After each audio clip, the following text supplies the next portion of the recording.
Now let's head up to Wa, where the lawyer for the rector of Wa Polytechnic, Tuayebwa, says that he and his client may be compelled to file a contempt suit against the Polytechnic and its authorities after Professor Emmanuel Owusu-Mafo was locked out of his office when he attempted to resume work yesterday.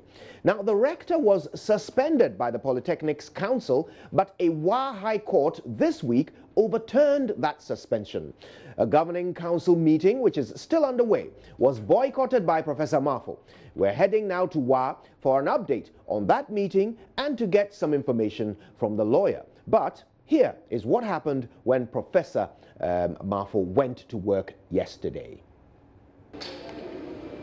This is the first time Professor Emmanuel Owusu-Mafo came to the Wa Polytechnic since the Wa High Court ruling that caused a suspension by the Governing Council of the Polytechnic. He arrived at the forecourt of the administration in the controversial luxurious $500,000 cedi Mercedes-Benz. Dressed in kente cloth, he sauntered on majestically without greeting the few administrative staff and lecturers around. He managed a subdued smile and headed to the entrance.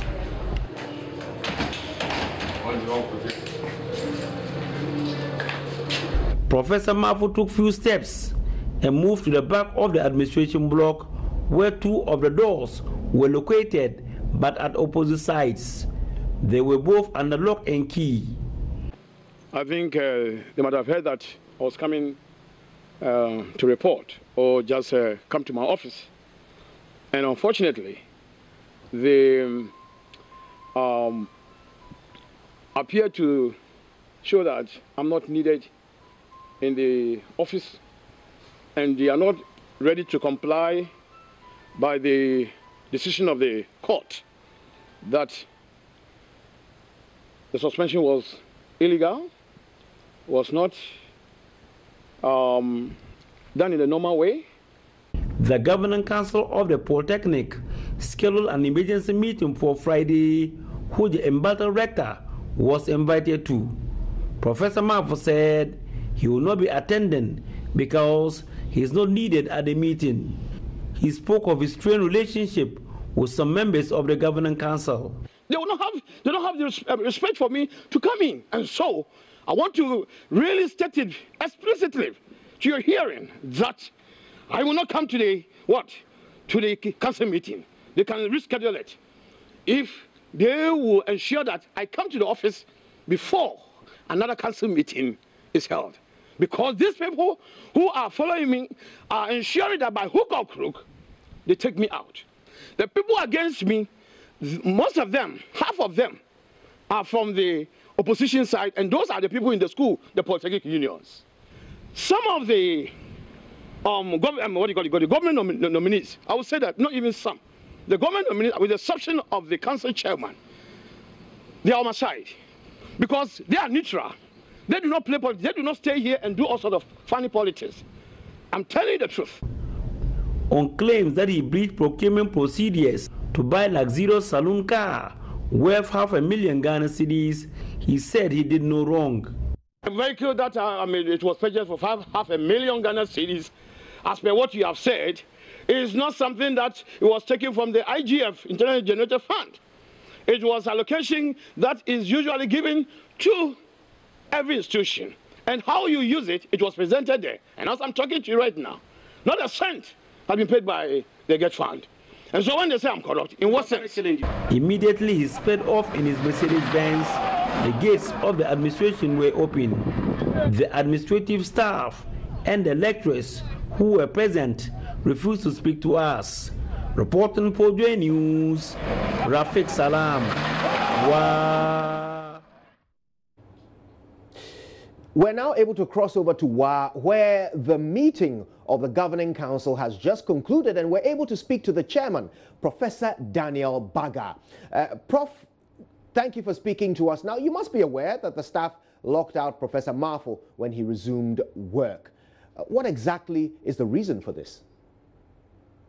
Well, thank you very much for trying to find out what has been happening since the 28th of this month. I also tried to find out, and what I was told by management is that they never locked any offices. It appeared like he probably came with a different agenda.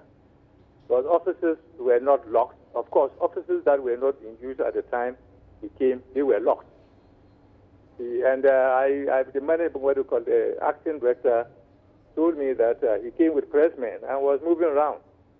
Now, whatever he said to the pressmen, they didn't hear anything, but they just observed that he was moving around the building. So have you contacted him to explain to him that he has not been locked out of his office and that he should resume work? The rector? Or who? The rector, yes. Yeah, the rector wouldn't pick my call, sir. I don't know. I don't know. Right. Do you have other means of communicating with the staff of the university? Email, for example? Yes, in fact, we just closed from an emergency meeting today, but I heard it for the first time that it was on air that the management locked his office up. And so when I made the inquiry, they told me that no, they never did that. They were just waiting. Some plain clothing police came around, but they were just outside there, somewhere in their offices. And when he came, he just parked his car and was moving from one gate to the other and talking to pressmen.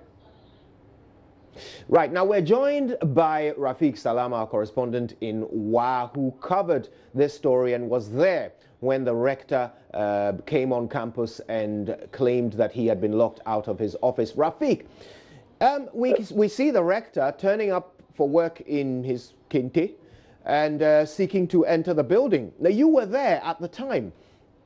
What can you tell us about his claim that he was locked out of his office? Actually, Kojo, the ambassador rector came to the work for the technical campus at exactly 30 minutes past 1. And then when he arrived, we're in that controversial Las Zero's bench. And then from there, he moved up, he alighted from the car and moved straight to the main entrance of the work for technical. He didn't greet anybody. He didn't talk to anybody. And he went with and then tried to push the door open. And it was not opening. Then he left for the other two doors that were located at the back of the building. And so that was exactly what happened. So when we got there, they were also, I think one was, both of them were under lock and key. And then he came back and said, I'm going. They don't want me here. And so actually the rector didn't speak to anybody. He didn't greet anybody. He didn't ask anybody also about his keys. He only came when he came and the place was locked. Seemed to be locked, and then he went away. Now, you were there with your cameras. Were you aware that he was going to turn up in his kinte at exactly 1:30? So that was the information that we gathered, that he would be turning up at the school around 1 o'clock. And so by 1:15, we were already there. I even cross-checked for me, and I called him, Professor Mafo, to ask whether he would be at the school. He said he would be there in a GP. And so at the time that we got there, actually the place was locked. Because some of the doors, I won't say it was locked, it was closed. Right. And so because not many people, because the school is not in session, the students are on vacation, it was not open. So we were just sitting at the balcony and then waiting for him to turn up. And so when he did turn up, he tried to open and the place didn't open. Okay, and now so hold on a moment that, for me, when Rafiq. he went round and he was moving, and then I saw the door being open. Okay, Rafiq, now just a moment, we'll continue with our conversation, but I just want to get this clarity from Professor Baga, who is the chairman of the committee that had the meeting, the council, the university council that had the meeting today. Prof, what's the way forward? How does the rector now resume his duties following the ruling of the court? Yes, well, following the ruling of the court, we cannot, deny him access to his office because at least he was suspended, and our suspension has been declared null and void. So if it's declared null and void, then presumably he's the rector and he should have access to his office. And like Rafiq was saying, when I asked, they told me that the two gates at the back, because the school is not in session, normally they are locked because everybody is at the frontage of the building. And so if the other back doors open, it could it could be recipe for any burglary attempt and what have you. So that is what I know. And like he rightly pointed out to, I heard that he didn't ask anybody any question, he didn't greet anybody. And so people were just standing and looking at him. You see, but I also indicated much earlier on that offices, when they are not in use, they are locked. But he did not even get to his office. It was still at the main entrance. The security men were there. And they told me that that door was difficult to open, but he never greeted anybody.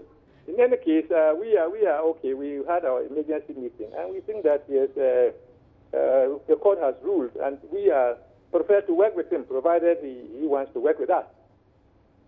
Right. Are you not anticipating any difficulty working with him, bearing in mind that... There certainly will be difficulties, but by the nature of the decision, we cannot do otherwise. We cannot say, hey, we won't work with him. But if he comes and then he's finding it difficult to work with us, fine. Or if we are finding it difficult to work with him, then, well, we see the way forward.